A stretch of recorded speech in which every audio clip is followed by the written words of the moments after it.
VK Mishra present. हमारे channel पे बने रहने के लिए हमारे चैनल को लाल बटन दबा करके सब्सक्राइब करें और साथ में बेल आइकन घंटी दबाएं। जय श्री राधे कृष्ण। आप सभी का हमारे YouTube चैनल पे बहुत बहुत स्वागत है। यूं ही ज्ञानवर्धक जानकारियाँ प्राप्त करने के लिए हमारे इस चैनल को लाल बटन दबा करके सब्सक्राइब करें, साथ में बेल आइकन घंटी दबाएं ताकि मेरे वीडियो का नोटिफिकेशन आपके पास सबसे पहले पहुंचे। आइए आज सुनते हैं वैशाख माह के शुक्ल पक्ष में पड़ने वाली एकादशी, जिसे कि मोहिनी एकादशी के नाम से जाना जाता है। तो आइए सुनते हैं आज मोहिनी एकादशी व्रत की कथा। जो भी भक्त सच्ची श्रद्धा के साथ, नियम व निष्ठा के साथ मोहिनी एकादशी का व्रत करते हैं, कथा श्रवण करते हैं, उन्हें सभी प्रकार के सुख और समृद्धि की प्राप्ति होती है। यह व्रत मोह बंधन तथा पापों से मुक्ति दिलाने वाला है। सीता माता की खोज में इस दौरान भगवान राम ने भी मोहिनी एकादशी का व्रत किया था तथा महाभारत काल में युधिष्ठिर ने मोहिनी एकादशी व्रत कर अपने सभी दुखों से छुटकारा प्राप्त किया था। यह व्रत करने से मनुष्य को मोक्ष की प्राप्ति होती है तथा भगवान विष्णु माता लक्ष्मी का कृपा सदैव बना रहता है। एकादशी के दिन भगवान विष्णु माता लक्ष्मी का पूजन किया जाता है और मोहिनी एकादशी व्रत के दिन इस दिन भगवान विष्णु के अवतार मोहिनी का पूजन किया जाता है। इस बार मोहिनी एकादशी का व्रत 22 मई 2021 को गृहस्थों के लिए मोहिनी एकादशी का व्रत किया जाएगा और वैष्णवों के लिए 23 मई 2021 को वैष्णवों के लिए मोहिनी एकादशी का व्रत किया जाएगा। तो आइए सुनते हैं मोहिनी एकादशी की कथा।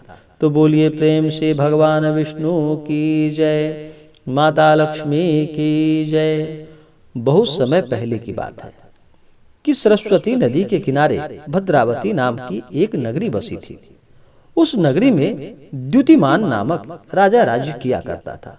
उसी नगरी में एक वैश्य भी रहता था जो कि धन धान्य से परिपूर्ण था।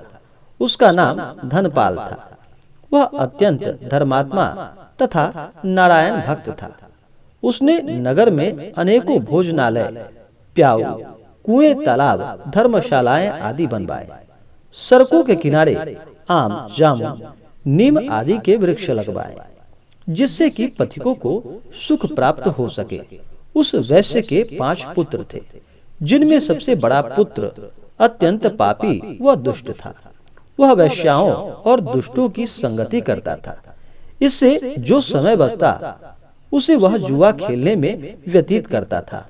वह बड़ा ही अधम था और देवता, पितृ आदि किसी को भी नहीं मानता था। अपने पिता का अधिकांश धन वह बुरे व्यवसायों में उड़ाया करता था। मदिरापान तथा मांस का भक्षण करना उसका नित्य कर्म था। जब काफी समझाने बुझाने पर भी वह सीधे रास्ते पर नहीं आया तो दुखी होकर उसके पिता तथा भाइयों और कुटुंबों ने उसे घर से निकाल दिया और उसकी निंदा करने लगे। घर से निकलने के बाद वह अपने आभूषणों तथा वस्त्रों को बेचकर अपना गुजारा बसर करने लगा। धन नष्ट हो जाने पर वैश्याओं तथा उससे दुष्ट साथियों ने भी उसका साथ छोड़ दिया। जब वह भूख प्यास से व्यथित हो गया तो उसने चोरी करना प्रारंभ कर दिया और रात्रि में चोरी करके अपना पेट पालने लगा।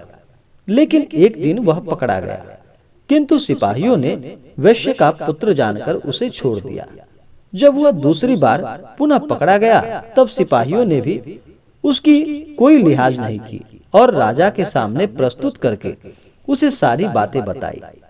तब राजा ने उसे कारागार में डलवा दिया। कारागार में राजा ने आदेश से उसे बहुत कष्ट दिए गए और अंत में उसे नगर छोड़ने के लिए कहा गया। दुखी होकर उसने नगर छोड़ना पड़ा। जब वह जंगल में पशु पक्षियों को मारकर पेट भरने लगा, फिर बहेलिया बन गया और धनुष बाण से जंगल के निरीह जीवों को मारकर खाने और बेचने लगा। एक बार वह भूख और प्यास से व्याकुल होकर भोजन की खोज में निकल पड़ा। कौटिन्य मुनि के आश्रम में जा पहुंचा। इन दिनों वैशाख का महीना था। कौटिन्य मुनि गंगा स्नान करके आए थे। उनके भीगे वस्त्रों की छींटे मात्र से इस पापी को कुछ सद्बुद्धि प्राप्त हुई। वह अधम ऋषि के पास हाथ जोड़कर कहने लगा कि हे महात्मा, मैंने अपने जीवन में अनेकों पाप किए हैं। कृपा कर आप उस पापों से छूटने की कोई साधारण और बिना धन का उपाय बतलाइए। तो ऋषि ने कहा कि तुम ध्यान देकर सुनो। वैशाख माह के शुक्ल पक्ष की एकादशी का व्रत करो। इस एकादशी का नाम मोहिनी एकादशी है। इसका उपवास करने से तेरे सभी पाप नष्ट हो जाएंगे। फिर ऋषि को वचनों को सुनकर वह बहुत प्रसन्न हुआ और उसकी बतलाई गई विधि के अनुसार उसने मोहिनी एकादशी का व्रत किया। इस व्रत के प्रभाव से उसके सभी पाप और ताप नष्ट हो गए और अंत में वह गरुड़ पर सवार होकर विष्णु लोक को गया। मोहिनी एकादशी का व्रत जो भी करते हैं उन्हें 10वीं की रात्रि से ही व्रत के नियम और निष्ठा का पालन करना चाहिए। 10वीं की रात्रि में शुद्ध और सात्विक भोजन ग्रहण करना चाहिए। भगवान नाम का स्मरण करते हुए, चिंतन करते हुए, रात्रि ब्रह्मचर्य का पालन करते हुए सोना चाहिए। सुबह ब्रह्म मुहूर्त में उठ करके अपने सभी नित्य क्रियाओं से निवृत्त होकर के गंगा नदी में या घर के जल में ही थोड़ा सा गंगा जल मिला करके स्नान करना चाहिए।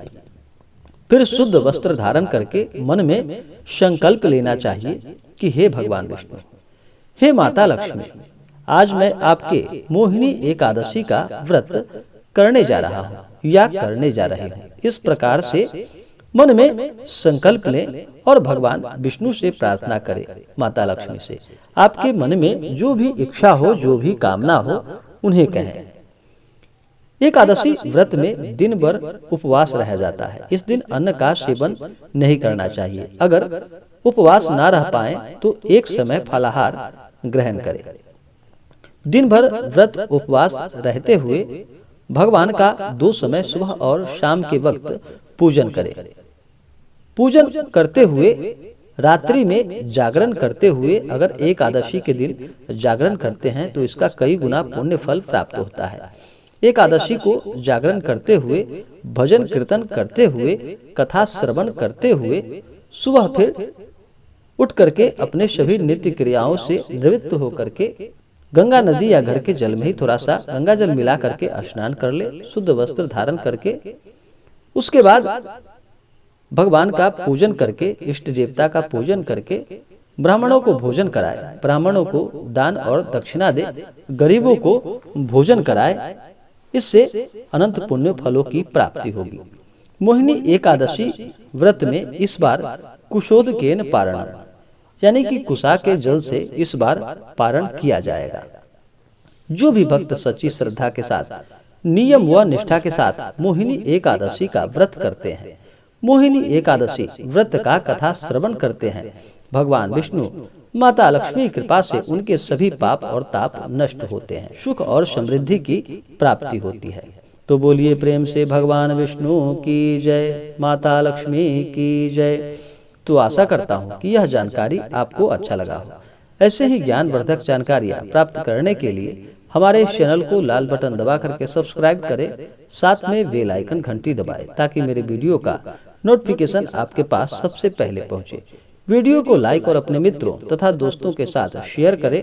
सुखी रहें और स्वस्थ रहें। जय श्री राधे कृष्ण। धन्यवाद।